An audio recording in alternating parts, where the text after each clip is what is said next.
Hi,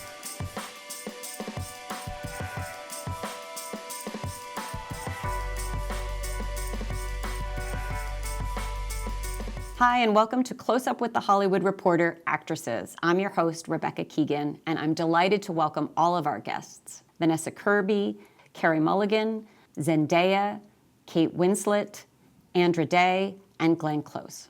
Kate, I'll start with you. What is something that people think acting is that it isn't? Oh my God, why do you have to start with me? Something about acting, people think that it is that it isn't. I mean, I have to say, I do, and I've been doing this job now for, I realize it's like 27 years or something now. I can't quite believe that, but I do find myself getting almost agitated when I feel I have to explain just how hard the job truly is, and it is a massive just misconception. People, and it doesn't matter how many times you say it. I'm sure all of you will agree. People do think it's glamorous. They absolutely do. They don't understand the 3 a.m. wake ups and hour and a half in hair and makeup in the middle of the night, and then shoot a 12, sometimes longer, much longer hour day, particularly if you're doing a low budget film. I think people do underestimate how hard not just the actual working day is, but also the preparation part. I mean, for me, that's always been a really important bit, and I love it, and try and give as much time to it as possible. But I think people don't understand that preparation can take up to 4, 5, sometimes even 6 months, depending on the kind of role that you're playing. And also how absent I think you are from your family. I mean, even if they might physically be with you, which in my case is 9 times out of 10, I'm fortunate that they are. But emotionally, I know that I'm gone. I'm just not there. I'm just not mummy. I'm just not, I'm not Ned's wife suddenly. I'm this other being. And I think people, and I do find that part quite upsetting sometimes. And I wish I had more of a balance with that. So I think it's a combination of all of those things, really. And that's somehow wrapped up in, I think, people genuinely believing that it's glamorous. Carey, what do you think? What do people think acting is that it isn't? I'd say I think there's a bit of an idea, and maybe more even within the industry, that to make something great, people have permission to behave badly. That oftentimes there's sort of the idea of this, someone being a creative genius or someone being that they are so inspired that there's sort of a required level of darkness or unpleasantness that goes along with it that you need to sort of put up with. And I think people get away with bad behavior. In my experience, some of the most incredible people I've worked with have just been also the most delightful. And so I think that's the kind of common misconception. I think it's sort of more within the industry than anything else, that there are people that sort of behave badly to sort of psych themselves up at work, or that the process is just sort of utterly miserable, which I think you can work really hard and it can be really hard work, but ultimately it is a the attitude on set should be one of like warmth and enjoyment of something as much as you can. Zendaya, what do you think? What do people get wrong about acting? It's a tough question, and everybody's answered it so well. For me, at least, is that it's also a business, which is something that I've had to learn as a young person, because often you get into it just because you love it and you just want to be creative and you just want to do the fun stuff, but it is also a business, and there are contracts involved, and a lot of things that don't necessarily contribute to the creativity or contribute to this idea of the freedom you think you'll have. And I learned that, or I have been learning that as I grow up, is there is bigger entities involved, and it's and it can be tough. There's money, people. There's just so much more to it than I think people really understand. And I've just been grateful, at least, to have a positive experience and to be able to learn the other side of the industry. And I often encourage young people who do want to do this too, to read your contracts, be aware, have those conversations, ask as many questions as you can, try to get advice from people, because it's easy to get stuck in a bad situation, and having that knowledge is really, really important. Glenn, to Zendaya's point, how often do you think of yourself as a businesswoman in addition to being an actress? Is that something that enters into your mind? No, not much. I think a lot of people think that anyone can do it. And there are, of course, there have been documentaries and even some movies of people who are not trained as actors. I think that can happen in movies. I don't think it can happen in the theater. I really take my craft seriously, and I think people don't know what they're talking about when they think that anyone can do it. I once had a brain surgeon who was the father of one of my daughter's middle school friends to ask if he could he actually said this, if he could come over and pick my brain about something. And so I said, sure. He came over and he said, I find being a brain surgeon depressing. I really want to be an actor. And it was all I could do to not throw him out of my house. I said, but I have to make a living. So how do I do it? And it's just like, it was astounding to me that he would have such an ignorant idea of what acting was. For longevity, it is a craft, and I take great pride. I'm always, there's something new to learn every day, but it is something that really does count. When you task yourself with looking through the eyes of another person and telling a story that will have emotional impact, that is craft. So I don't think everybody can do it. I think all of us are incredibly lucky to be doing what we're doing. But yeah, it is hard work. It's everything that everybody's already talked about. But I don't think everybody can do it. Yeah, and as a backup plan, I guess there's brain surgery if, acting doesn't pan out. Yeah. Let's talk a little bit about looking at the world through the eyes of another person.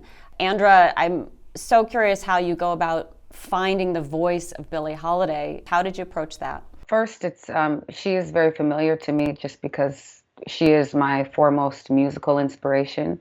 Just to Glenn's point, and again to Kate's point, it was just, I had a great team of people. I worked with this amazing dialect coach, Tom Jones, and one of the things, we got to her voice through singing as well, because I think singing sort of trains you a little bit to hear certain things and to hear certain tones, and then through the breath. That was a huge thing. I remember him always talking about, like, where is it coming from? How is she breathing?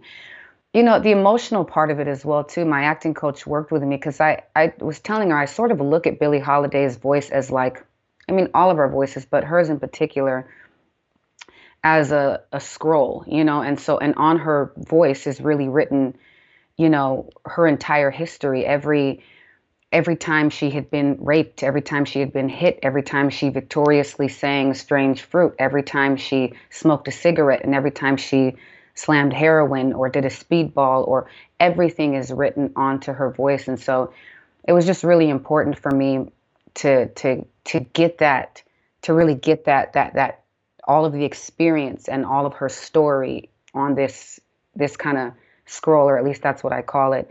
It was important for me not to do an impersonation, or and that's something like Lee spoke to me about too. We don't want to impersonate her, but sort of bring me through her. And so the breath was a huge way. Tom Jones is just like an amazing dialect coach, so I can't really take too much credit for that. He really worked hard with me. They all worked really hard with me, because as she said, I feel the same way about acting, that, not everybody can do it. And to be honest with you, I did not think that I could do it.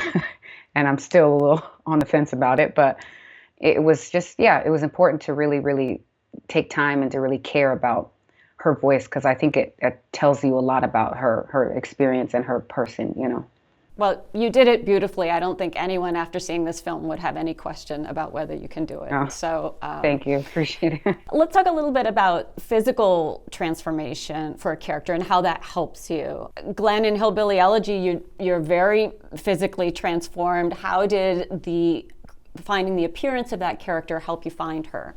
Had everything. It really was where I began. I began kind of personally not wanting to be distracted by my own face. I wanted to have very subtle differences so that it was an experience of you get into the full hair and makeup and costume, and there she is, because she's very different from who I was. But we started with a portrait of Maman. The glasses, the hair, the ears, I changed my nose a little bit, and it was very, very finesse work to make it subtle enough that it wasn't me, but not so, I didn't want people to say there's Glenn Close with a really bad nose, so that took a lot of wonderful collaboration coming up with that. And then we had video. We talked to members of her family who were incredibly generous in talking about her. And I asked just very specific questions. How did she walk? How did she hold her cigarette? How did she sit? What did she wear? Which, is basically what you see in the movie. She was a very much larger than life character. What was her atmosphere when she came into a room? All those kinds of things that just was a slow build up of the moment you walk on for hair and makeup, and you feel that, there she is. But it was a great, kind of wonderful collaboration to get there. Carey, how about in Promising Young Woman? Your wardrobe in that movie is so interesting because she's kind of a fantasy of what guys want, and then she turns it completely back on them. How involved were you in selecting that wardrobe, and how helpful was it for you in creating the character? Yeah, it was hugely helpful. It's interesting with Promising Young Woman because Emerald was very intentional about building a world that felt very enticing. That what we're talking about in the film is so important, that you wanted to build a world, a film that you wanted to see, not something that you sort of needed or should see. And I think part of that world and part of the way that Emerald first presented the film to me was, this sort of Candyland environment that you're in, and that Cassie sort of lived in that in the way that she, clothed herself. And I think because she's somebody who is very practiced at living with her kind of rage and her sadness and her grief, she's kind of figured out that actually in sort of hiding in plain sight, in looking like someone who's functioning, people sort of tend to leave her alone. So I think all of it's very kind of deliberate in that she has candy colored nails and blonde hair, and first of all she looks very unthreatening, so no one would ever suspect that she's about to destroy your life, but also that she's someone that you don't need to check on. You can leave her alone. So that was a big part of kind of the costume. And then obviously there's, other sort of looks that she takes on when she's sort of doing her nighttime things. But her main everyday look was just a way of saying, I'm absolutely fine. You don't need to look at me because I'm just generic and a girl, and you don't need to take me seriously, which is because we so often trivialize the way that girls and women clothe themselves. It was just a very easy way of putting up a boundary between her and the rest of the world. Kate, how about in Ammonite? How did you think about how this woman physically went out into the world, how she dressed, how she carried herself physically? Well, everything about Mary Anning is so held and so internalized, and there are almost moments in the story where there's just very little dialogue for Mary to actually be saying. So I had to learn how to essentially do quite a lot of acting with my posture, or the back of my head, or the backs of my hands, or just sometimes my eyeballs. And what that meant was that I had to really find a different rhythm for myself, because I'm a very animated person and I use my hands to describe things all the time. And, I'm quite deliberate with my actions if I'm moving things around, cups or objects. And Mary Anning was a paleontologist, and she was a woman of extraordinary scientific brilliance who who worked alone, was entirely self-taught, lived a life of poverty, and was humble and grateful for everything that she had, even though she lived in a world that was dominated by men who would take her finds and reappropriate them and claim them as their own. But she still somehow accepted that that was her lot in life.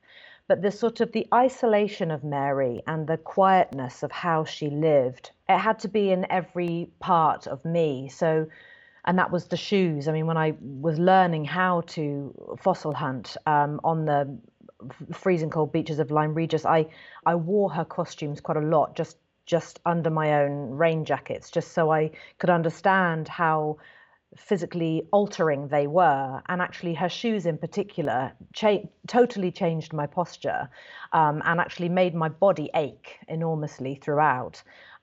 We made a decision that underneath her work dress she would wear trousers, but not because we wanted to make her appear masculine in any way, but simply because I just didn't believe that as a woman who lived in 1840 that she would have had bare legs or even just stockinged legs on those freezing cold beaches. So it made sense to cover her legs in functional men's fisherman trousers, especially since she would have sustained lots of injuries through the work that she did. And just reminding myself that, you know, every time I do this job, I feel the urge to disappear more and more into each character. You know, I think the longer that you do this, the more familiar audiences become with your mannerisms and how you are or how you sound. And I just tried to remove everything of myself. And there were days when I would think, well, did I do anything or did I just do nothing today? And it would be really disconcerting. But just finding a completely quiet physical stillness and heaviness to Mary came hand in hand with the costuming of her and the look of her, and making her hair a little bit grey and having no makeup, and, you know, things that just things that were important for her. But it all very much helped me.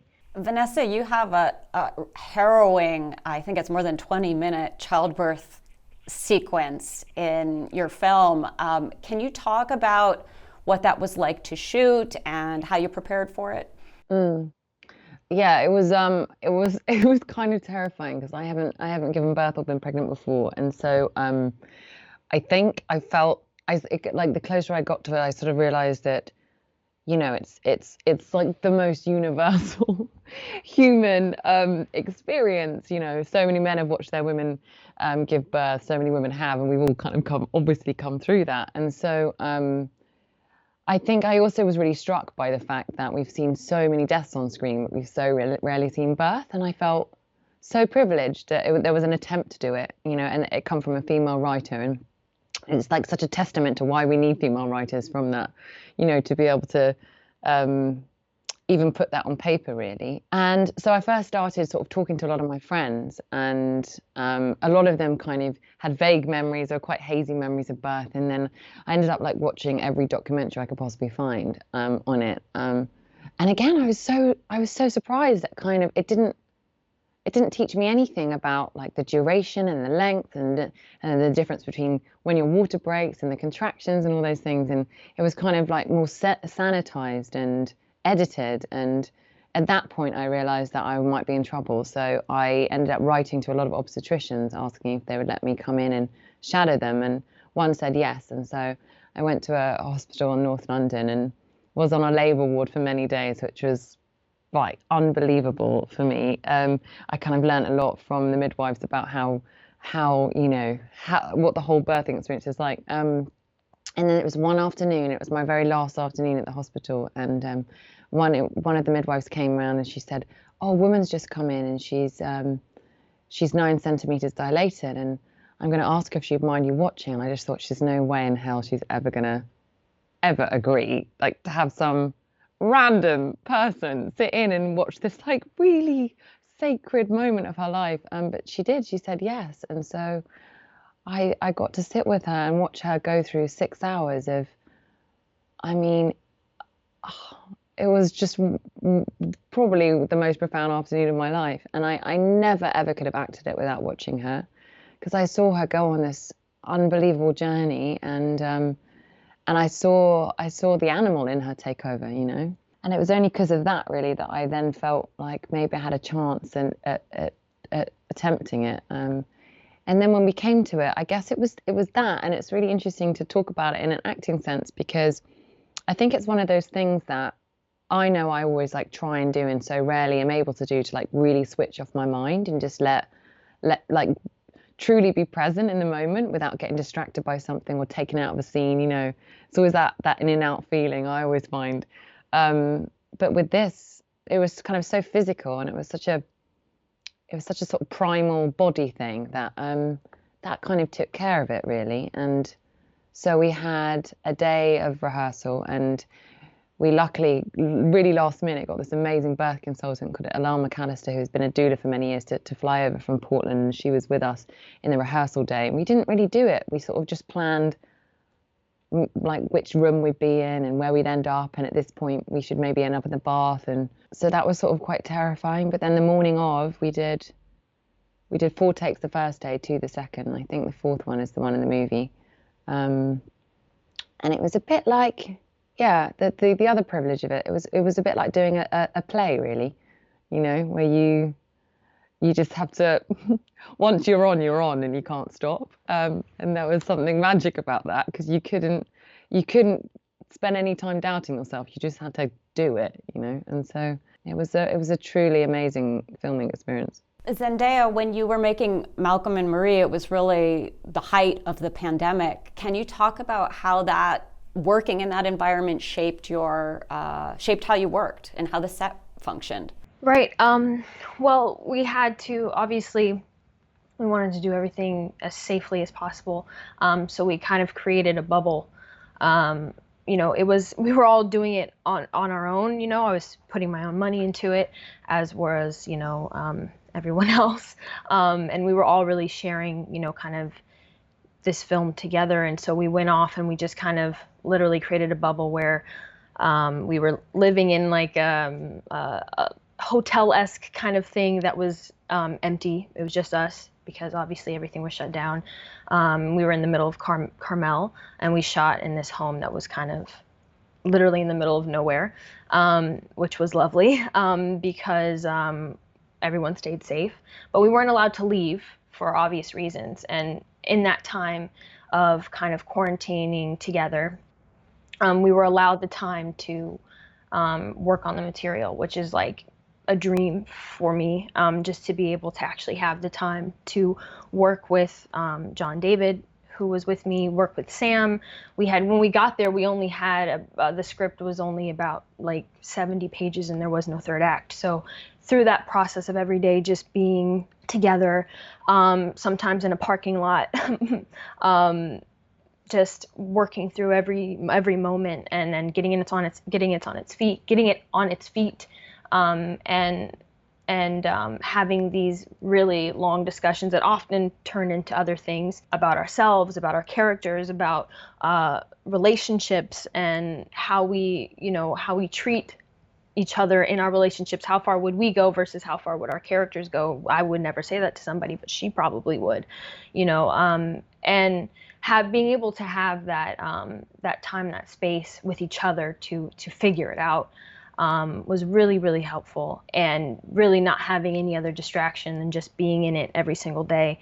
And then I've never really been able to be so closely involved in something also when it came to like finishing the script, and even while we were shooting it, writing things and coming up with things and figuring things out as it was happening. You know, if something didn't work, we'd stop, and then we'd talk, and then we'd say, okay, well, what if we said this? What if we did this? And I mean, I'm grateful to Sam Levinson, who I obviously got to do Euphoria with. I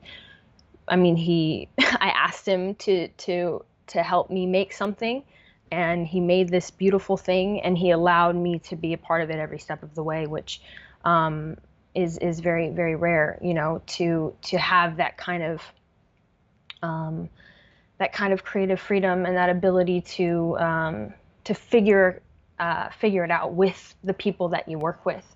And I learned a lot about myself. I learned a lot about how to use this space, because obviously, given that, you know, we only had 2 actors, a very small crew. So we're all doing like 4 different jobs. I'm doing my hair and makeup, and using some of my clothes that I brought as set deck, and trying to remember my continuity because we don't have any ADs or scripty or anything. But it was I learned a lot about myself, and trying to maintain interest, and trying to keep this story between these 2 people who love each other but are clearly sometimes very toxic for each other, going when you're stuck in one space and only have so much room, and you can't just yell the whole time. You got to figure out dimensions, because it only takes place within a few hours. So it's, how do we find this without completely losing people, or just staying one note, or dipping to people get bored or whatever. I had to find a way to continuously go back and forth with John David, who is a powerhouse, and so has so much presence, and definitely challenged me to meet him, and it was very, very special. But yeah. Vanessa, I mean, you've been shooting the Mission Impossible sequel. Is there a lot of pressure to maintain safety on these big sets? What does it feel like? How does it feel different? I mean, I think I was lucky because my sister's an AD. So when you guys were talking about what people misunderstand about acting, it's like, I feel so much. I was always so surprised to learn when I started screen stuff that there's like hundreds of people. It's not just the person in front of the camera.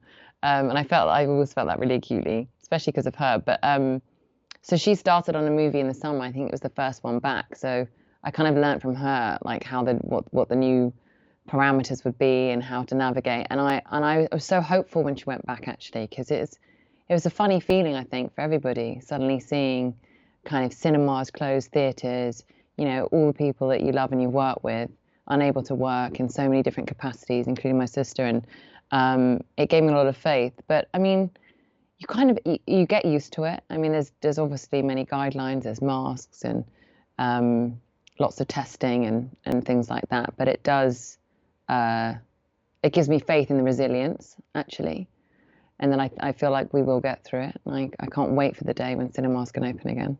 One of the big sort of cultural movements that has happened in the last few years is Me Too. And I have to admit, I was skeptical when that movement began that there would be any kind of lasting change for women in Hollywood. But we do now have more female directors. We have intimacy coordinators. Harvey Weinstein is in prison. Some things that I thought I would not see, I have come to pass. I'm curious, what has been the biggest change for you personally since the Me Too movement happened? Carey, what about you?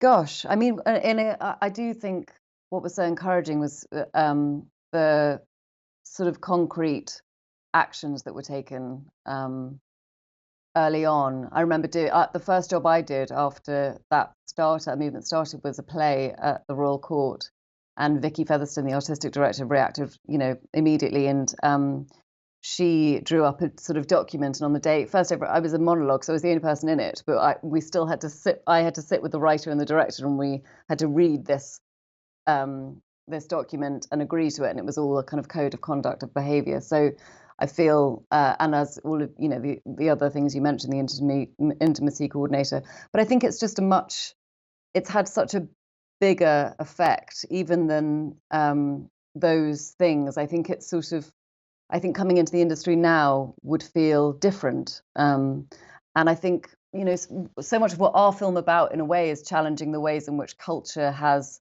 affected the way we behave in society. Sometimes it feels sort of myopic to say, well, these things have changed for us as actors, because obviously in broader terms, things haven't happened as quickly, and there's still a lot going on in our society that isn't right. But I do think that we learn so much from what we see on screen. We're so informed by the movies that we watch and the TV shows that we watch, and also by this industry that has a huge spotlight on it. So it feels really positive that this, our industry does get a lot of attention in the way that it, people behave, because I think people are watching. And that hopefully has a bigger impact than just how it feels for us as actors, that, you know, this is something that's really affecting people in their everyday lives. Is there something, Kate, that you would demand now that you wouldn't have felt comfortable demanding before Me Too? I think the word demand is something. It's a word that I steer away from. I don't think of myself as a person who would ever place demands, but I know what you mean by the question. The thing that I think is shifting, and is shifting in ways that will absolutely be long lasting, is how it's how women's voices are being received. There is a space that has been created for a younger generation that is going to be safe. There is still a long way to go. But I think that what's very important, and as you just said, Carey, coming into the industry now, my daughter is 20 and she has just come into the industry about a year and a half ago. And what's wonderful for me as her mum is just watching her have a courage of conviction and self-belief that is it's just unwavering, because she's entering a time when we're clearing the shit away for them. These girls are going to change the world, and they're going to be strong, and they're going to be powerful, and they're going to be amazing. And that is because we're getting all the bad stuff out of the way for them, and all they will know is to use their voice in positive, powerful ways, to lead with compassion, to be strong role models and friends. And that, to me, is the biggest thing that has shifted. And I think that time as well of women coming together it's now. That is the time. This is the decade of women championing and supporting other women without judgment. This is happening right now. And that has come as a result of the mass united swell that has emerged from Me Too. We've all come together. Everyone is holding hands and walking in the same direction. And for me, that is the single most exciting thing that is coming out of the awfulness of the last 5 years, and those extraordinary women coming forward and sharing their painful, awful stories, and horrendous Harvey Weinstein. I mean, I could go on, but for me, the time now is about leading in a different way. Young women being able to lead with courage in a way that I feel I certainly didn't have that sense of courage and sort of companionship with my peers in a way that I think Me Too has done for this generation of women. It sort of automatically brings people together in a way that will, I think, transform their futures. I truly do. And another big cultural shift that we saw was the real explosion of the Black Lives Matter movement globally. And at the time that it happened, a lot of media companies were sort of issuing statements, making large donations. And I'm curious, Andra, do you think there will be lasting changes from that movement as well? Will we 3 years from now be talking perhaps the way we're talking now about Me Too in terms of concrete things changing beyond sort of the statements? You know, I mean, my hope is yes. I mean, I do hope that this spawns lasting change. And I hope that it spawns lasting change that moves faster than it has moved in the past. I'm hoping that this sort of is sort of an uprooting of this idea of, okay, pace yourself. You know, we need to make sure we make people comfortable. And that's really not how you actually achieve lasting change. And yeah, we have to, because otherwise we can't survive. We can't survive like this. We will not survive. It ends in what? It ends in our destruction. It ends in war. It ends in, you know, just unrest. It ends in, and so we have to. And I think, you know, that was one of the things, even on set, not to just bring it back to there, but there were a few moments on set that were really quite disturbing, I think, for the cast and I. You know, we're shooting a movie that takes place in the 40s and in the 50s. And there were moments on set that we realized, oh, wow, that has not changed. You know what I mean? It may have transformed. It may look a little differently. Lynching looks differently, but it's not changed. And so, and which is huge to me, which is why I even agreed to do the movie in the first place. I think truth is going to be a huge, huge, huge factor in seeing lasting change and sustaining and transforming and changing a generation. And as Kate talked about with the younger generation, I think they have such a need for transparency that will actually be very helpful. I think people can often look at it as, oh, this is a terrible thing, but there's a part of that transparency and that truth that is detrimental to us moving forward and surviving and thriving.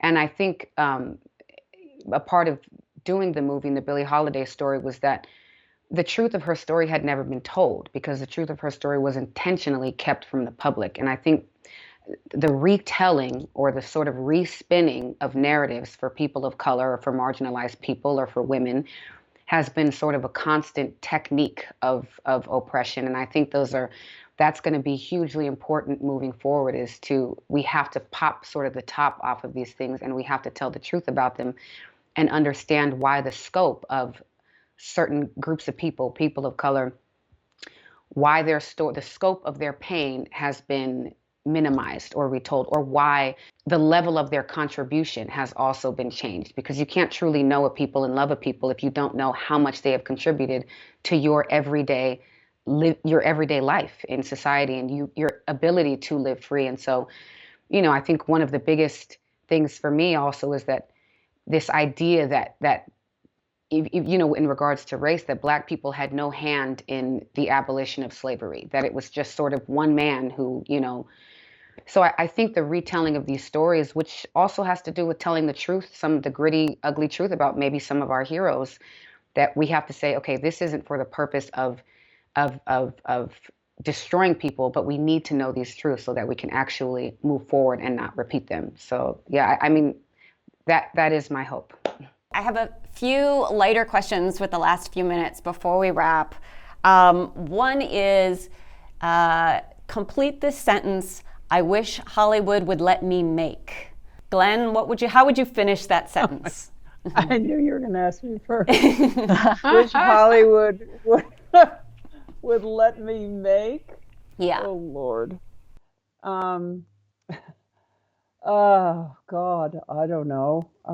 Because I never know what I'm going to be attracted to until it comes along. Make whatever I think is great. I just have to say, I'm sitting here and I'm so inspired by what everyone has been saying that it's quite overwhelming. It's so articulate and so beautiful. What everyone has said. We've got you to look up to, Glenn. Glenn, Yeah. we've got you to look up to, Glenn. No, but I can't tell you. It's very moving to me to hear all this. I've been an actress for 46 years. And when I think of the change, the monumental changes that in my short time have witnessed, and the expectation, it's going to be phenomenal when we finally can get back to doing what we are here to do. I think there's going to be an overwhelming amount of stories and new ways of telling stories, and so I'm thrilled. We all just want a great role, right? We want a great story. And I think all of us hope that those stories will come our way and that it will inform us and inspire us and make us better at what we do. This is a question for everybody, but we'll start with you, Zendaya. What will you do differently in 2021? What will I do differently in 2021? Well, the world is obviously different now. And I think it's important to keep that in mind. And for me, it's definitely been about gratitude, not only just for my job, but I got to be in this situation with a global pandemic happening and know that I had a job to go back to, or I know that I could create a job for myself if I needed it. And I think that for me, it's going into this next year with just an extreme amount of gratitude for every opportunity for my job. I try to just take all of it in because I love it so much. And I'm very, very lucky to be in the position that I'm in. Whatever I can do to, again, tell more stories that I want to see be told, or make opportunities for people who absolutely need it.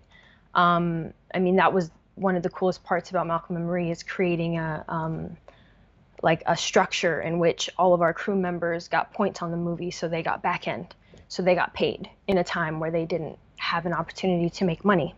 So to me, that is really important, and keeping hope for sure, because it feels very dark at times. And I've said it a bunch, but I'm very, I admire my peers, many of which are my friends, many of which are out in the front lines, on the streets, doing the work. I just, again, gratitude. Carey, what about you? What will you do differently in 2021? Well, I mean, I think you spoke so beautifully. The first thing that came to my mind was that I'm going to go to the theatre as much as I can, as soon as we can, and the cinema, and I'm going to sit around people and watch something together with them. And it shocked me how much I miss that. I don't go to restaurants or bars or anything like that, but I watched a sort of medley of musical theatre on television a couple of weeks ago, and it just made me cry. I just want to be a part of that. So it sort of sounds quite trivial, but I think that is something I'm looking most forward to. What's a habit that you picked up during the pandemic that you intend to keep? Vanessa, why don't we start with you? Well, I learned how to make soup, which I'd never known before. I've never made so much soup in my whole life. So that's probably a skill that will stay with me for life. But also, I got like a really intense time with my sister, and it really reminded me that actually what really matters is the people closest to you. Yeah, I actually, just to sort of piggyback off of what Vanessa just said, when I'm sort of in the rat race of things and busy, I'm not great at communication, honestly, and I get so caught up in what I'm doing. And so I've just connected with people more, with friends more, and family, and just acquaintances. And this time has sort of just taught me just the value of those interactions with people, the value of encountering and appreciating and celebrating other people's spirits. And so, yeah, I think, to be better at communication, I think that's definitely something. Please, God, let me keep it. I never give time to myself at all. Really, I don't. People will so often say to me, "Oh, you need to get a massage," and I think, "Oh, what? I've got time for that." So actually, I just have enjoyed, quite honestly, just going really easy on myself. If I've had a week where I think, "Oh, I probably had too much toast," oh well, or "Oh well, maybe I should do some more exercise." Oh, maybe I'll do that next week. And just kind of learning to go, oh, doesn't matter. Doesn't matter. Life's too short. Just enjoy this time, and it doesn't matter about all that crap. I've just, I think I'd like to hang on to a bit of that, actually, because it's easy in this job to have to live by certain disciplines, whether it's just sleep patterns or times that you eat, for example. And actually just letting go of all of that has been really such a joy. Not enforcing any degree of sort of stress or structure on stuff. I've loved all that. So hopefully I'll carry that on. Well, kind of taking from what people have said, I think do less, which means, to Kate's point, it's okay to do something for yourself, even it's saying I'm going to read for an hour. I don't have to have it as a reward for doing something. I can just have it to do because I so deeply enjoy it. I think to keep connections with people that I've had new connections with during this time. And I don't know quite how to articulate, but I came here where I live now because my 3 siblings are here, and I had spent my whole adult life away from them, and we're now in the same town. And so for me, work is so I can come back home. It's kind of changed things. It's not like I'm waiting at home until I go to work. It's really, really valuing the work because it means that I'll be able to come home. Can I, before we go, Glenn, you just look amazing. Yeah. You look Oh just my incredible. God. Yeah. And I just Literally have to say, sensational. Yeah. I just honestly, Glenn, Thank you. just are such an inspiration, and you just look amazing. Thank you. Wow, that's very sweet because I've look at my face change in this last year to it. It's yeah. You say this Embrace can't it. You be look my you look skin. so wonderful. Thank you so much. That means the world. Thank you. Thank you.